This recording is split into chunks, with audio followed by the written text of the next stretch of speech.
तो आइए शुभ समाचार की शुभ शुरुआत करेंगे। जैसे कि अभी आपको तस्वीरें हम लगातार दिखा रहे थे, इस वक्त का सबसे बड़ा शुभ समाचार यही है कि इसरो ने कामयाबी का एक और इतिहास अपने नाम कर लिया। आंध्र प्रदेश में श्रीहरिकोटा स्थित सतीश धवन अंतरिक्ष केंद्र में अब से थोड़ी देर पहले सुबह 8:52 पर भारत का सबसे वजनदार बाहुबली रॉकेट लॉन्च हो गया है। श्रीहरिकोटा से आई सबसे ताजा तस्वीरें आपके टेलीविजन स्क्रीन पर इस वक्त, जब Bluebird block 2 satellite mission launch हुआ। इसके तहत देखिए इसरो ने अमेरिकी कंपनी AST यानी space mobile communication satellite Bluebird 6 को स्पेस में लॉन्च कर दिया।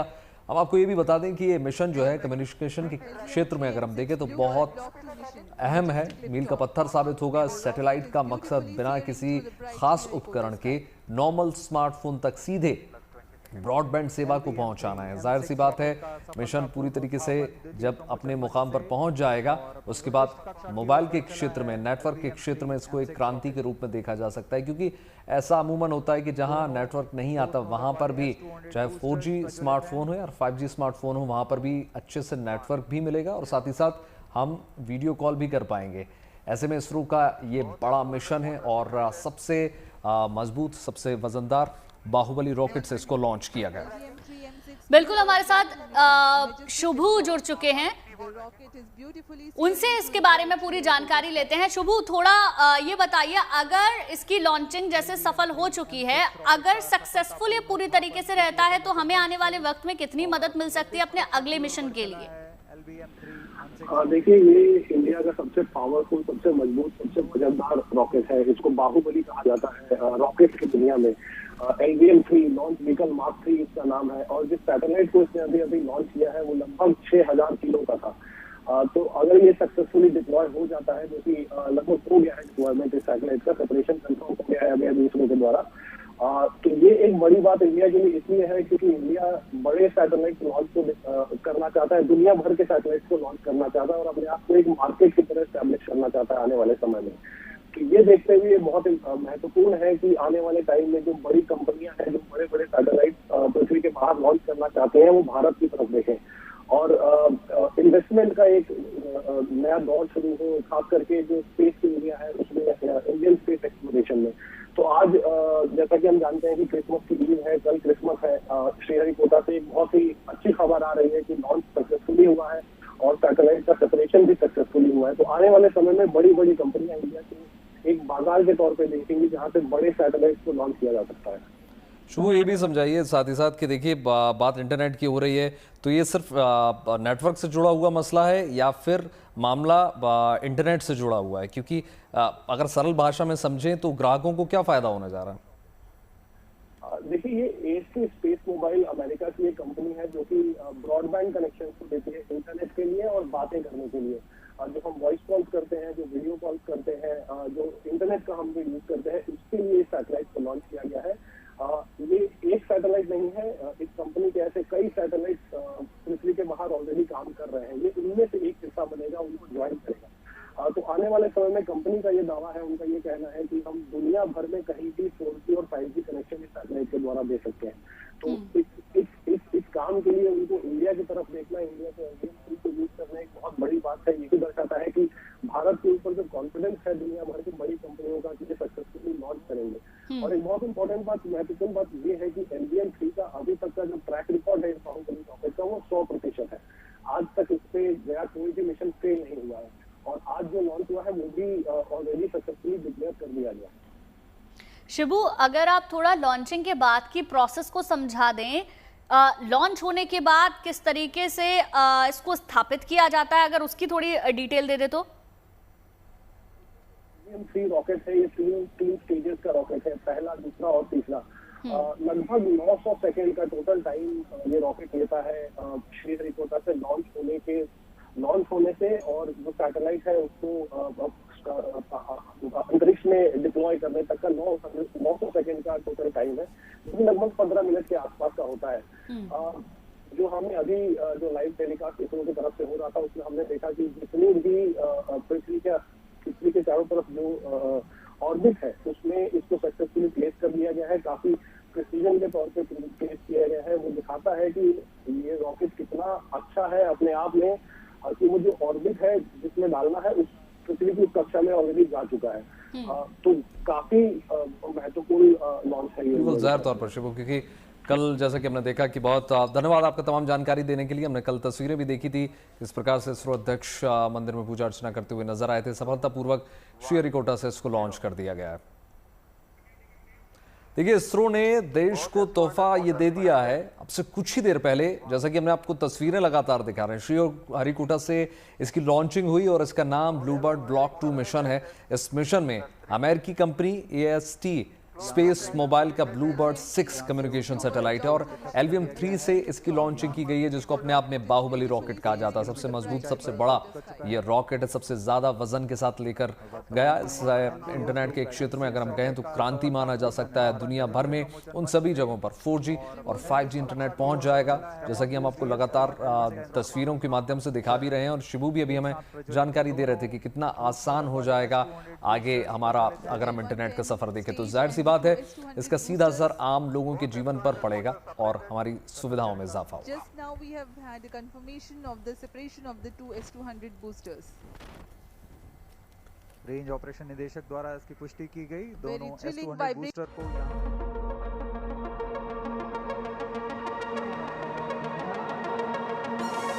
इसरो की ताकत क्या है और इसरो कैसे बड़े से बड़े मिशन को अंजाम देता है, ये तस्वीरें इसकी गवाही दे रही हैं।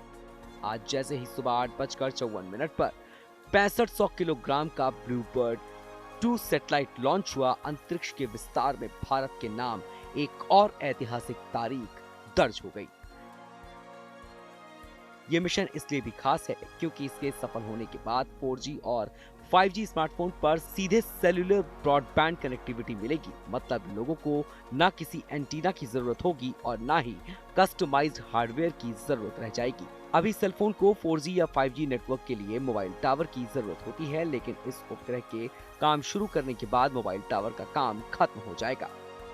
इस मिशन के तहत इसरो अमेरिकी कंपनी के कम्युनिकेशन सैटेलाइट ब्लूबर्ड ब्लॉक 2 को पृथ्वी की निचली कक्षा में स्थापित कर रहा है। प्रक्षेपण में लॉन्च व्हीकल M3 रॉकेट का इस्तेमाल किया गया। ये इस रॉकेट का छठा मिशन था। चंद्रयान 3 और चंद्रयान 2 में भी लॉन्च व्हीकल M3 ने बड़ी भूमिका निभाई थी। लॉन्च व्हीकल M3 ने आज अपने छठे मिशन के तहत श्रीहरिकोटा से ब्लूबर्ड ब्लॉक 2 को लॉन्च करके दिखा दिया है कि आखिर क्यों इसे भारत का बाहुबली कहा जाता है। ब्लूबर्ड ब्लॉक 2 की लॉन्चिंग इसरो की कमर्शियल शाखा न्यू स्पेस इंडिया लिमिटेड के जरिए की गई। इसके लिए अमेरिकी कंपनी AST स्पेस मोबाइल ने न्यू स्पेस इंडिया लिमिटेड के साथ करार किया था।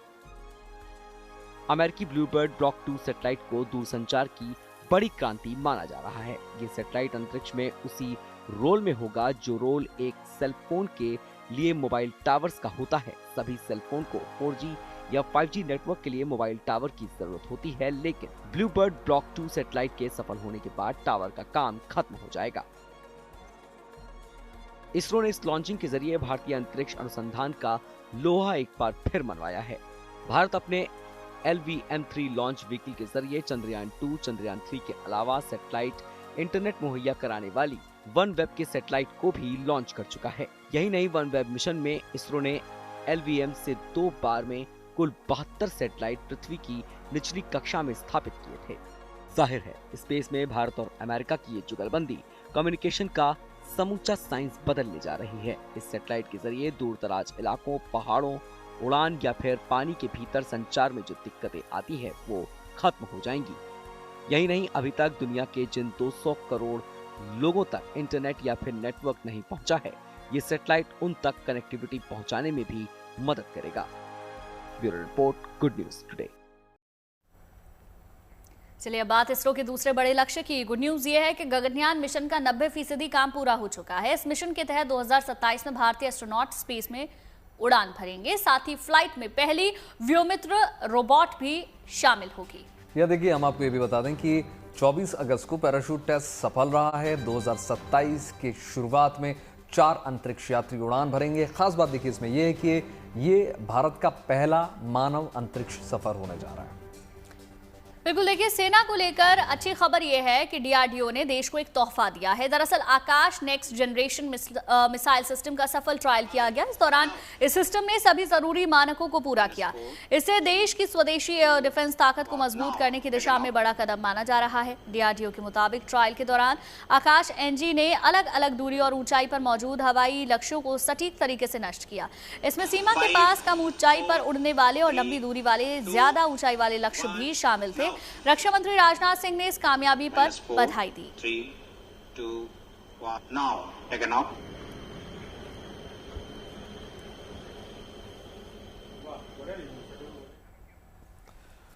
अब बात करेंगे हम राजा राम की।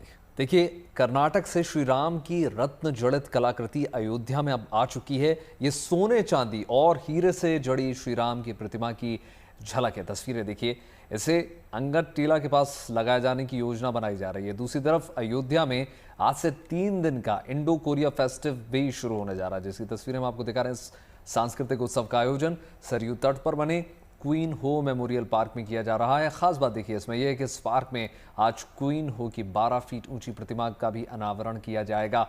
हर दिन कुछ न कुछ आयोजन अयोध्या में होता रहता है। बड़ी संख्या में श्रद्धालु देश विदेश से रामलला के दर्शन करने के लिए पहुंच रहे हैं।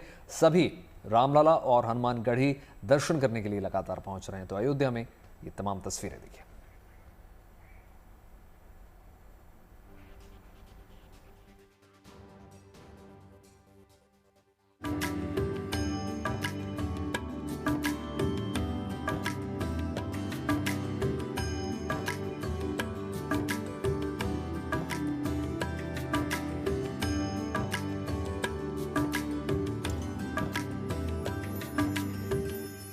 जहाँ रज रज में राम है, उस अयोध्या की भव्यता का ये एक और अध्याय है। करीब 1900 किलोमीटर दूर से ये भव्य पेंटिंग प्रभु राम के धाम पहुंची है। तंजावुर शैली में गढ़ी ये स्वर्ण जड़ित कलाकृति का वजन करीब 800 किलोग्राम बताया जा रहा है। प्रभु राम की ये पेंटिंग करीब 12 फीट लंबी और 8 फीट चौड़ी है और इसे बेंगलुरु के कलाकार जयश्री फणीश ने तैयार किया है। प्रदाता श्री जयश्री फणीश चित्रकार हैं, कलाकार हैं, बेंगलुरु के रहने वाले हैं। स्वभाव के से सभी मंदिरों को इस प्रकार की अपनी कृतियां को देते हैं। राम मंदिर बना है, उसके लिए भी स्वयं प्रेरणा से वो निर्मित करके उन्होंने प्रेषित किया है। बहुत नजदीक से हम लोगों ने भी उसका अवलोकन नहीं किया है, क्योंकि उनके आने पर 29 तारीख को वो प्रदर्शित होगी। अभी वो रखी गई है, 29 को उनके आने के बाद वो प्रदर्शित की जाएगी। जिस शैली में प्रभु राम की इस पेंटिंग को बनाया गया है वो तंजावुर शैली बड़ी प्राचीन है। तंजावुर चित्रकला देवी देवताओं के भव्य चित्रण के लिए जानी जाती है। इस शैली में चमकीले रंगों और चमकदार अलंकरणों के अलावा सोने की परत का इस्तेमाल किया जाता है। इस कला का नाम तमिलनाडु के तंजावुर शहर के नाम पर है और अब दक्षिण भारत की ये कला उत्तर में अयोध्या के इस धाम की भव्यता बढ़ाने जा रही है।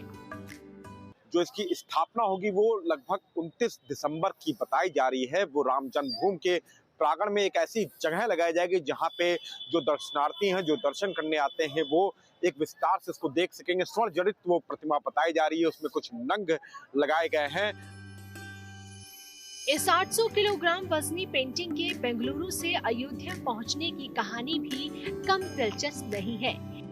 इस विशाल पेंटिंग को विशाल रूप से डिजाइन किए गए लकड़ी के फ्रेम में बड़े प्रोफेशनल ढंग से पैक किया गया। पेंटिंग के पैकिंग के वक्त इस बात का ख्याल रखा गया कि रास्ते में कलाकृति को कोई नुकसान न हो। पूरे रास्ते इसकी निगरानी की गई। इस पेंटिंग को लेकर स्पेशल गाड़ी 17 दिसंबर को बेंगलुरु से रवाना हुई और लगभग 1900 किलोमीटर की दूरी तय कर 22 दिसंबर को अयोध्या पहुंची। बेंगलुरु से हैदराबाद, उसके बाद नागपुर, फिर जबलपुर और रीवा, प्रयागराज से होते हुए ये पेंटिंग आखिरकार अयोध्या पहुंची। ये कलाकृति महज एक राम भक्त की आस्था का भाव भर नहीं है, बल्कि जिस तरह से कर्नाटक, तेलंगाना, महाराष्ट्र, मध्य प्रदेश और उत्तर प्रदेश के डाक विभाग ने इसे अयोध्या तक सुरक्षित पहुंचाया है, वो खुद में सरकारी सिस्टम के सामर्थ्य का उदाहरण बन गया है। ऐसे में जब राम मंदिर की संपूर्णता की साधना पूरी हो चुकी है, हजारों भक्त रोज रामलला के दर्शन को पहुंच रहे हैं, ऐसे में माना जा रहा है कि स्थापना के बाद कर्नाटक से आई ये पेंटिंग भी श्रद्धालुओं के बीच आकर्षण का केंद्र बनेगी। अयोध्या से मयंक शुक्ला के साथ गुड न्यूज टुडे। रामनगरी अयोध्या में आज से 3 दिन का इंडो कोरिया फेस्टिव शुरू हो रहा है। सांस्कृतिक उत्सव का आयोजन सरयू तट पर बने क्वीन हो मेमोरियल पार्क में किया जा रहा है। खास बात यह है कि इस पार्क में आज क्वीन हो की 12 फीट ऊंची प्रतिमा का अनावरण किया जाएगा। आखिर अयोध्या से नवीन हो का संबंध क्या है, क्वीन हो का संबंध क्या है, क्यों दक्षिण कोरिया के लोग अपना नाता अयोध्या से जोड़ते हैं, बताते हैं आपको।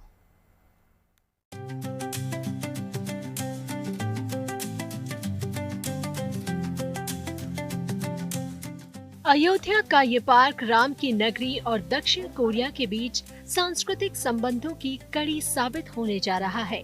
सरयू के तट पर तैयार हो रहा ये पार्क दक्षिण कोरिया की क्वीन हो के नाम पर बनाया गया है। अयोध्या और दक्षिण कोरिया के सांस्कृतिक संबंधों का इतिहास हजारों साल पुराना है। ये पार्क 2 देशों के उसी सांस्कृतिक संबंधों का नया तीर्थ साबित होने वाला है। यहाँ 26 दिसंबर तक भारत दक्षिण कोरिया फेस्ट का आयोजन हो रहा है। फेस्टिवल भी एक सेलिब्रेट किया जा रहा है ताकि भारत और कोरिया के बीच में जो रिश्ते हैं और जो ऐतिहासिक संबंध है उसको मनाया जा सके और दोनों देशों के बीच में जो रिश्ते हैं और बेहतर किए जा सके। अयोध्या का ये क्वीन हो मेमोरियल पार्क पर्यटकों को नए अवतार में नजर आने वाला है। इस पार्क में अब पर्यटकों को रानी हो की मूर्ति भी नजर आने वाली है। दक्षिण कोरिया से लाई गई लगभग 12 फीट ऊंची मूर्ति को यहाँ स्थापित किया जाएगा। इसके साथ ही 6 विशेष मूर्तियाँ भी इस पार्क में नजर आएंगी। अलग प्रकार की जो धातु कह सकते हैं या फिर वहाँ का एक लावा होता है, उससे ये निर्मित होती हैं। तो इनकी मान्यता है कि अगर ये मूर्तियां जहाँ होती हैं उस जगह सफलता और जितनी भी नकारात्मक शक्तियों का प्रवेश नहीं मानते, वो इन मूर्तियों को बहुत सकारात्मक मानते हैं। दक्षिण कोरिया के सहयोग से बना ये पार्क वहाँ के लोगों के लिए भी विशेष महत्व रखता है। मान्यता है कि लगभग 2000 साल पहले अयोध्या की राजकुमारी सूरी रत्ना नाव से कोरिया पहुंची थी और वहाँ के राजा किम सूरो से शादी की थी। इसके बाद राजकुमारी सूरी रत्ना ही रानी हो के नाम से प्रसिद्ध हुई। दक्षिण कोरिया में लगभग 60 लाख लोग खुद को सूरी रत्ना का वंशज मानते हैं और अयोध्या से उनका खास नाता है। राम मंदिर की संपूर्णता के बाद से अयोध्या विश्व के पटल पर बड़े धार्मिक केंद्र के रूप में स्थापित हुआ है। देश विदेश से यहाँ लोग पहुँचते हैं। इस पार्क के बन जाने के बाद अब दक्षिण कोरिया के लोग भी अयोध्या से एक आध्यात्मिक लगाव महसूस करेंगे और यहाँ आकर अपनी जड़ों से जुड़े होने का एहसास साथ लेकर जाएंगे। Bureau report, good news today. चलिए अब आपको लेकर चलते हैं खूबसूरत वादियों के बीच, जहां भारी तादाद में सैलानी पहुंचे हैं। दरअसल क्रिसमस और नया साल आ रहा है, ऐसे में सेलिब्रेशन और जश्न के लिए लोग नए तरीके कई जगह एक्सप्लोर करते हैं और लुत्फ उठाते हैं। इस बार भी उत्तर से दक्षिण तक टूरिस्ट प्लेस में सैलानियों का जमावड़ा लग गया और बड़ी संख्या में पहुंचे सैलानियों के लिए स्थानीय कारोबारियों ने व्यवस्था की है। शहर शहर क्रिसमस की रौनक है। मनाली में तो डीजे नाइट में भारी संख्या में सैलानी जश्न मना रहे हैं, तो कहीं बर्फबारी के बीच सैलानी एंजॉय कर रहे हैं। जहां पहाड़ों में बर्फबारी के साथ क्रिसमस का पर्व धूमधाम से मनाया जा रहा है, वहीं मैदानी इलाकों में बड़े बड़े क्रिसमस ट्री देखने को मिल रहे हैं। बिल्कुल, देखिए मुंबई से लेकर दिल्ली तक हर तरफ सेंटा लोगों को गिफ्ट दे रहे हैं और हर साल ईसा मसीह के जन्मदिन पर दुनिया जो है यूं ही क्रिसमस का जश्न मनाती है। भारत में ये त्यौहार बहुत उत्साह उल्लास के साथ मनाया जाता है। आज रात शहर शहर एक अलग ही तस्वीर, अलग ही फिजा देखने को मिलेगी, क्योंकि कल पूरी दुनिया ईसा मसीह का जन्मदिन मनाएगी। और ऐसे में तमाम तस्वीरें आपके टेलीविजन स्क्रीन में किस प्रकार से माहौल है हर टूरिस्ट डेस्टिनेशन पर।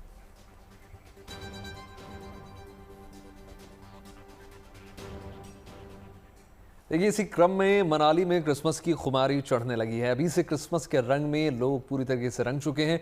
देर रात तक पार्टी का दौर लगातार यूं ही चलता है। तस्वीरें देखिए, अलग अलग होटल्स में अलग अलग इंतजाम किए गए हैं, या यूं कहें कि तमाम म्यूजिक मस्ती में पूरी तरीके से सराबोर ये माहौल है। तमाम लोग वहां पर पहुंचे हुए हैं। न्यू ईयर बहुत करीब है और क्रिसमस ईव आज है, और ऐसे में तमाम सैलानी अलग अलग टूरिस्ट डेस्टिनेशन में पहुंच रहे हैं।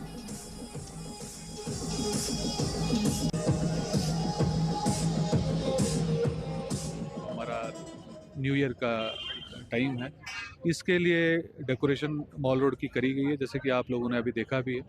और इसके अलावा डीजे का प्रबंध जो है वो भी किया गया सैलानियों के लिए। ट्रैवलर्स को हमारा प्रशासन की तरफ से यही कहना है कि जो समय समय पर गाइडलाइंस जारी की जाती हैं उनको देखते रहें, फॉलो करते रहें।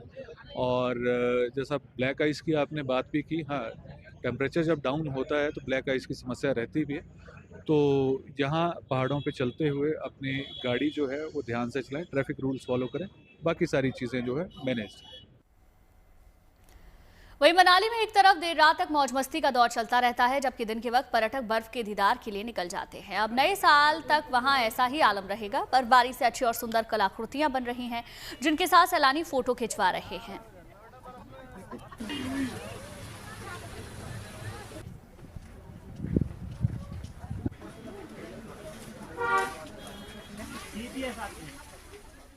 यहाँ पे बहुत मज़ा आ रहा है। कम से कम 15 to 14 डिग्री माइनस चल रहा है एंड मैं बहुत ज़्यादा खुश हूँ कि यहाँ पे कि सेटिस्फेक्शन मिल रहा है। कि लग रहा था कि पहले बर्फ़ नहीं होगी, बट बहुत बर्फ़ है ऊपर जाके, बहुत ही मज़ा आ रहा है। सब लोग भी हुई है यहाँ पर, स्नोफॉल हुई है, हमने लाइव देखी है, तो बहुत ज़्यादा मज़ा आ रहा है। यहाँ का जो वेदर है मतलब एकदम अलग लेवल का है। और आज 22 दिसंबर है तो स्नोफॉल भी हुआ है लाइव, हमने आते हुए देखा है। तो मतलब ये हमारे लिए मिसमैचिंग मोमेंट था हमारे लिए। लाइक 360 डिग्री में एकदम बढ़िया मौसम बना हुआ है। एंड अभी जैसे हम लोग ऊपर जा रहे हैं और बाकी सारी एक्टिविटीज़ करने के लिए, बाकी तो लाइक मस्ट विजिट है, काफ़ी बढ़िया। कल यहाँ पे फ्रेश स्नोफॉल हुआ है, सो हमें बहुत मज़ा आया। यहाँ से हम ट्रैक करके गए थे। वैसे तो बहुत सारी चीज़ें हैं यहाँ पर करने के लिए। आप यहाँ आकर के फ्रेश स्नो एंजॉय कर सकते हैं, अच्छी हवा में सांस ले सकते हैं। मनाली में इसलिए आए ताकि घूम सके, यहाँ पे बर्फ़ वगैरह देखे, वो सब देखे। हाँ, एक्सपीरियंस काफ़ी अच्छा लग रहा है यहाँ पे। ठीक है, बाकी देख रहे हैं, धीरे धीरे एंजॉय कर रहे हैं और वाइफ के साथ आया हूँ तो अच्छा लग रहा है। ठंड की ठीक ठाक है, वैसे इतनी हाई भी नहीं है, बट एक पोटेंशियली काफ़ी सही है कि आपको ठंड लग सके। देखिए, मनाली में पर्यटक डीजे की धुन पर थिरक रहे हैं, तो चमोली की वादियों से आकर्षित होकर औली, गोपेश्वर और चौपता में सैलानियों की भरमार देखने को मिल रही है। जैसलमेर में भी पर्यटकों की संख्या लगातार बढ़ती जा रही है। नर्मदा में लोग स्टैच्यू ऑफ यूनिटी पर जश्न मनाने के लिए पहुंच रहे हैं, तो ऊटी में पारा फ्रीजिंग पॉइंट ने नीचे हैं और सैलानियों को इस वक्त जश्न के लिए ऊटी में कश्मीर दिख रहा है।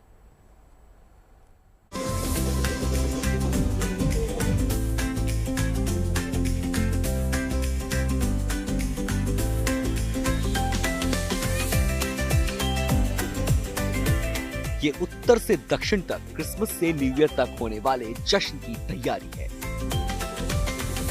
हिमाचल प्रदेश की पर्यटन नगरी मनाली भी क्रिसमस और नए साल के जश्न के लिए पूरी तरह तैयार नजर आ रही है, जो डीजे की धुन पर झूमते सैलानियों की खुशी में महसूस की जा सकती है।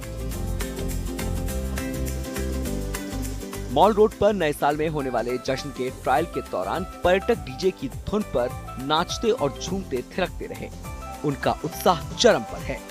जैसे कि आप देख ही रहे हो पीछे, बहुत ही अच्छा यहाँ पर इन्होंने डेकोरेट करा है और मेरे ख्याल से होपफुली 25 तक आने वाली डेट पे ये पूरा क्रिसमस या क्रिसमस ट्री या सेंटा क्लॉज ये लगा देंगे। ऊपर तो बहुत ठंडी थी, -10 की टेम्परेचर थी। इट्स वेरी, मतलब हम 3 लेयर की जैकेट पहन के आए हैं, बट यहाँ पे अभी ठीक है।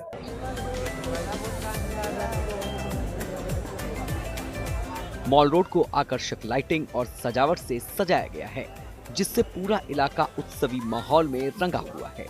24 दिसंबर से 31 दिसंबर तक हर शाम मॉल रोड पर डीजे बजेगा ताकि सैलानी क्रिसमस और न्यू ईयर का भरपूर आनंद उठा सके। उत्तराखंड के चमोली में भी क्रिसमस और न्यू ईयर को देखते हुए पर्यटकों की भीड़ बढ़ रही है। औली गोपेश्वर से चौपता या तुंगनाथ जाने वाले पर्यटकों का सैलाब इन दिनों चमोली में देखने को मिल रहा है।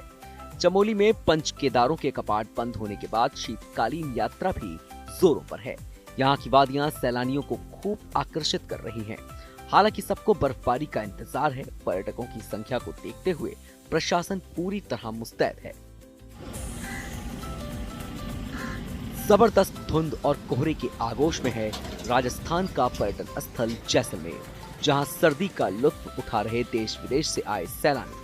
सभी टूरिस्ट स्पॉट कोहरे में ढके हुए हैं। विख्यात सोनार किला, गड़ीसर लेक और दूसरे सभी पर्यटन स्थल कोहरे की चादर में लिपटे हुए हैं। इसके बावजूद भी क्रिसमस और नए साल के जश्न के लिए आए सैलानी खूब एंजॉय कर रहे हैं।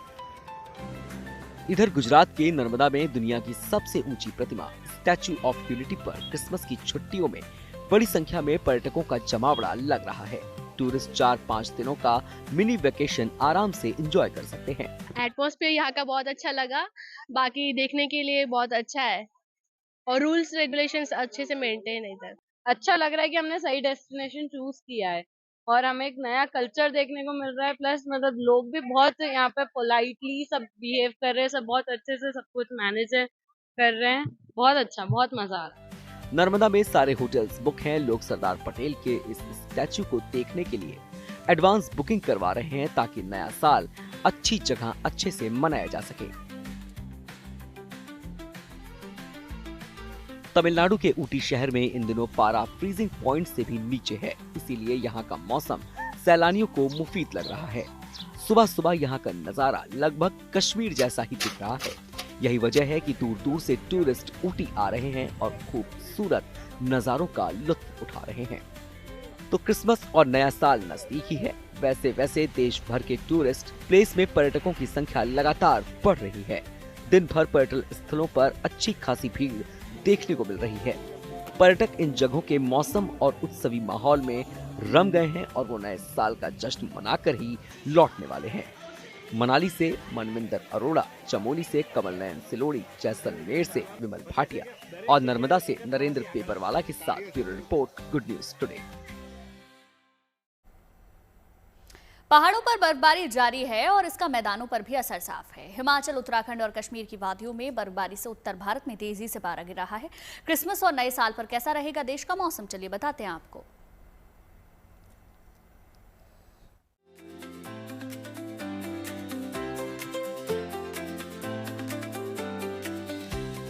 ये वो जादू है जिसके लिए कश्मीर जाना जाता है। बर्फबारी के बाद घाटी का चप्पा चप्पा यूं ही सफेद बर्फ से सजा नजर आ रहा है। जो सैलानी कश्मीर में हैं, वो खुद को खुशकिस्मत मान रहे हैं।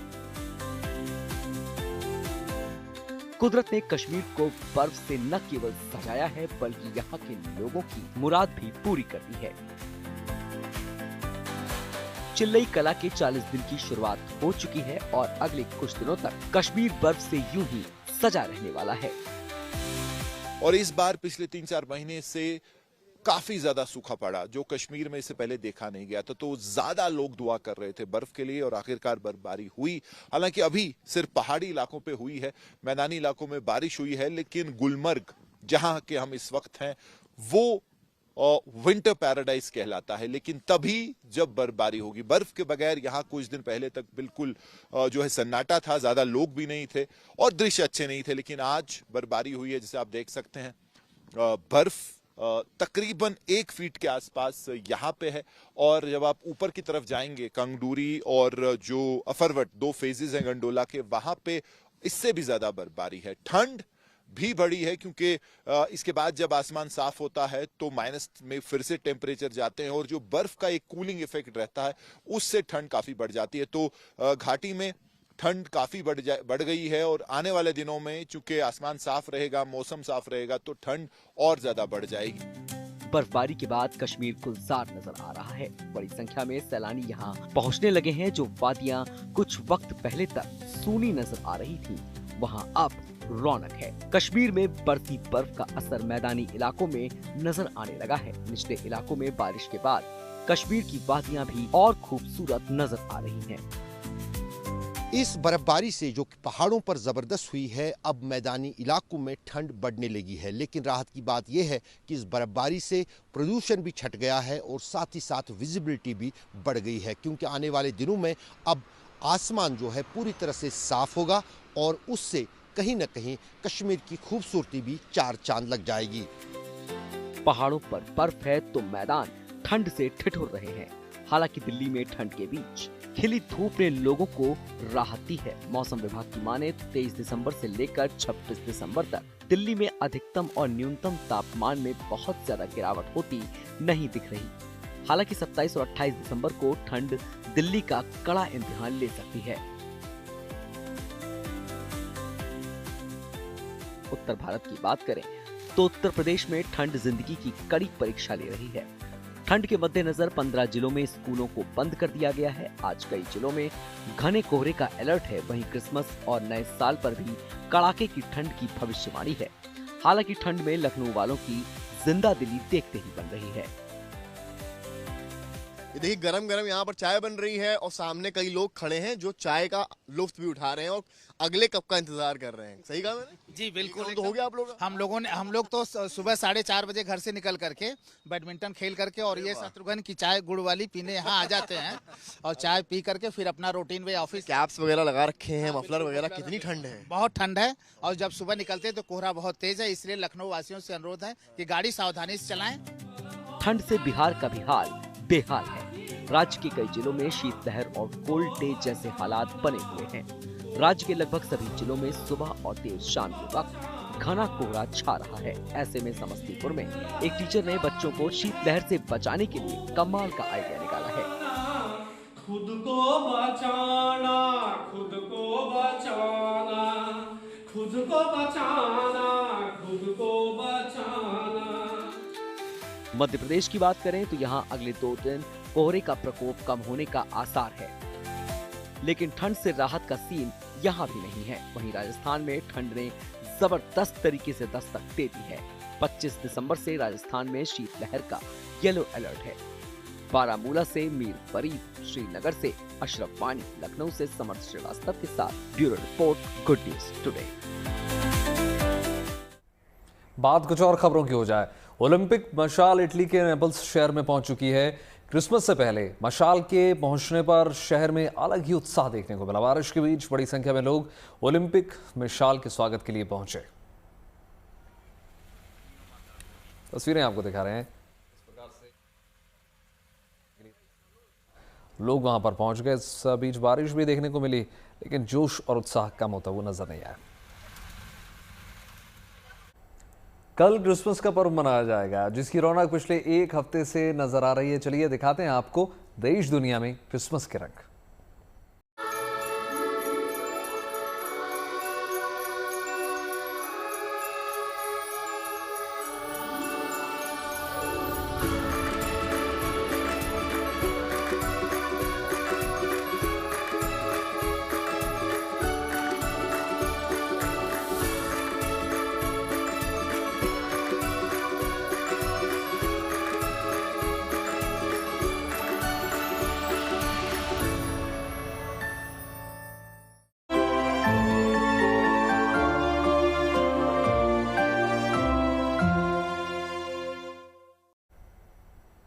और चलिए सबसे पहले क्रिसमस के देसी रंगों की बात कर लेते हैं। दिल्ली हो या मुंबई, कटक हो या सिलीगुड़ी या फिर बेंगलुरु ही क्यों ना हो, सब क्रिसमस के रंग और रोशनी से जगमगा रहे हैं। कहीं बाजार सजे हैं तो कहीं चर्च रोशन है, कहीं बिजनेस बूम कर रहा है तो कहीं बाजार में खूब खरीदारी हो रही है।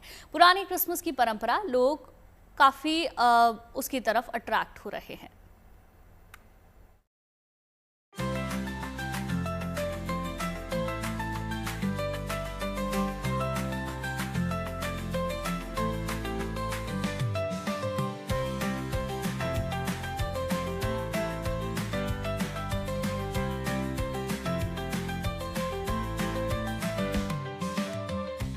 रौनक के साथ देश क्रिसमस के स्वागत के लिए तैयार है। राजधानी दिल्ली में 2025 के क्रिसमस का सेलिब्रेशन शुरू हो चुका है। यहाँ का sacred heart cathedral church multi colours lightning के साथ जगमगा रहा है।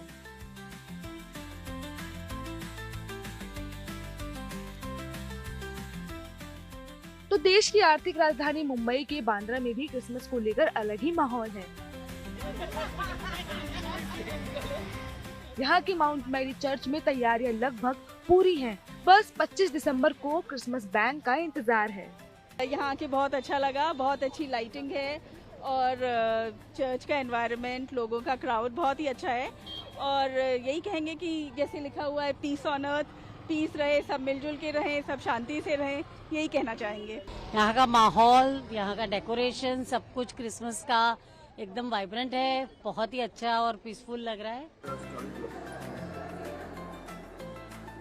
क्रिसमस उत्सव की धूम ओडिशा के कटक में भी कम नहीं।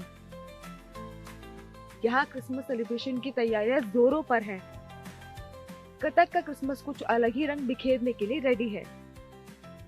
कटक में हम लोग ईश्वर से प्रार्थना करते हैं कि आगामी जो साल है और ये क्रिसमस है पूरा धरा पृथ्वी को अच्छे रखे, हम लोग का भाईचारा बना रहे और हम लोग इंडिया को और भी आगे लेके चले। घर में क्या रोज केक बनता है, केक बनता है और भी ज़्यादा, और सबके घर में पार्टी भी होता है कि कुछ लोग पिकनिक भी जाते हैं।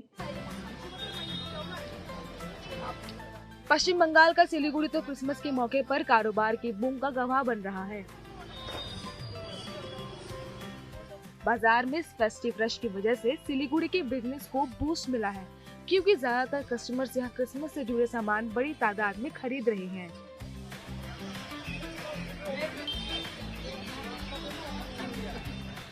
सजावटी लाइट्स, सितारे, क्रिसमस ट्री, स्टिकर्स, कैंप्स और सैंटा के कॉस्ट्यूम्स के बॉक्स, सबकी यहाँ खास डिमांड है।